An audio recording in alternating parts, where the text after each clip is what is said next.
Okay, like before this next match gets in, because this is going to be a really good match. Yeah. Plant, is he a good character? Not really. Is he a bad character? Not really either. Is he fun to play?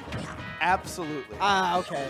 All right. Like, he's a character that I feel like is the epitome of a joke character, where he's neither good, neither overly good nor overly bad. But God, he is so fun to play. Plant loses to reflectors and maybe disjoint, and then he does fine against everyone else. Yeah. I think he got bounced off stage. Wasn't quite sure what happened there. But I do know that Yoomoo's on a stock now. And, Ooh, it almost took the stock right back. Dan putting down a fireball, and it collides with the huge hitbox of that up air. I think I love it when Mario hits fairs more on stage than he does off stage. Can we talk about how many up airs just in succession you move throughout there? So, like, honestly, they should have never released the data of how big that thing is, because just imagine that repeatedly. Several suns have just spawned on the map, and you got to avoid them all, or else you're going to die. Yeah, why would you ever pull out another move out of your bucket when, like, the up air just does 1/3 the size of the stage of Pokemon Stadium? Why would you ever do anything else? I wouldn't. But, yo, did you see? I love the fact that Mario gracefully backflipped over that Razor Leaf. That was a thing of beauty. I love it. There you go. Up Up airs on up airs. Razor Leaf again gets stomped out by Mario. Dan trying to find a way in. Manages to get a jab. Danner keeping Yoomoo at a safe distance. Tries for the nair out of shield, but Dan with the dash back. Nice. Good bit of damage, and almost gets the forward air spike there too. He was just a couple feet away from landing it. Shield that down air, which also has a grossly big hitbox as well. A double spot dodge. Just like there's a couple times where like, oh, that kill, that was just barely enough. Oh, okay. And Mario's going back home. I see you, Dan. Mario's going back to his plane. So like there's like situations where Dan, like the one thing that he likes to do is just like do that kind of like double spot dodge, just to kind of feint an option from the opponent. Yeah. Like, that's another thing. Like Dan likes to utilize a lot of defensive options just in order to get his offense started.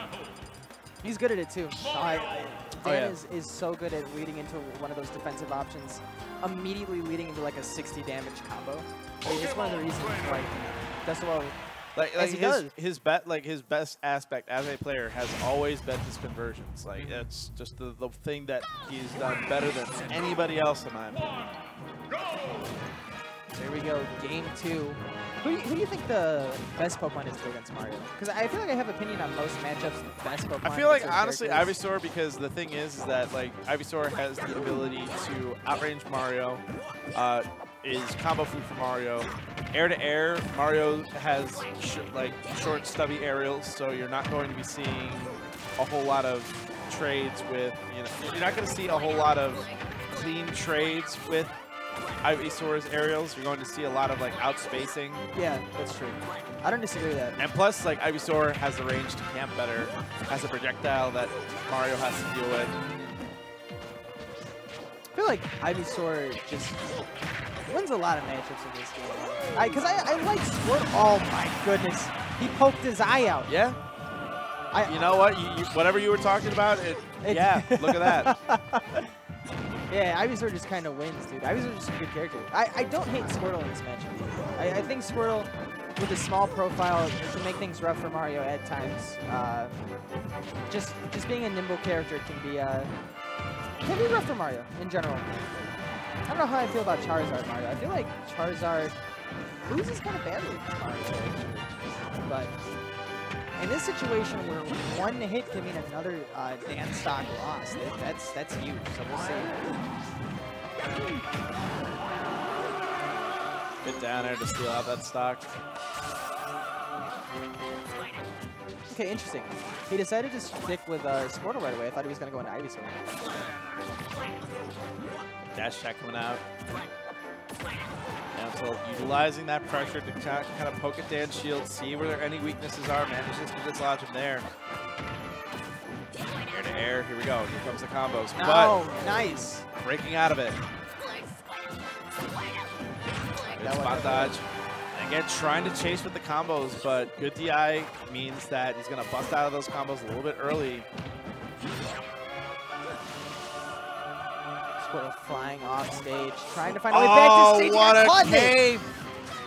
Dude, Dan's off-stage presence has been so on point tonight. He's been doing that to people all night long. That is honestly, that's the most important thing in this game is that if you have a character that can edge guard, your life is good. Yeah, like, because edge guarding in this game is more important than it was really in Smash 4. So now, if you see the opportunity to go out there and put an end to it, you best take that opportunity. And Dan has shown every single time that he's gone for that kind of cave, only good things happen. Yeah, you can see it on Yoomoo's face. He like definitely didn't expect it. He expected that to be a simple recovery back to stage after avoiding the flood, but Dan immediately turned it into a problem. You cannot count out the fact that Dan is always one step ahead when it comes to getting back on stage.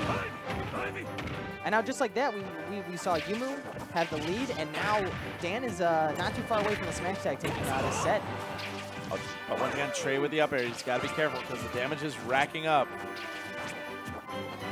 Trying to get out there with the capes. He's got to be careful with the spacing because if he doesn't... Oh, man! Oh, got him! The spacing!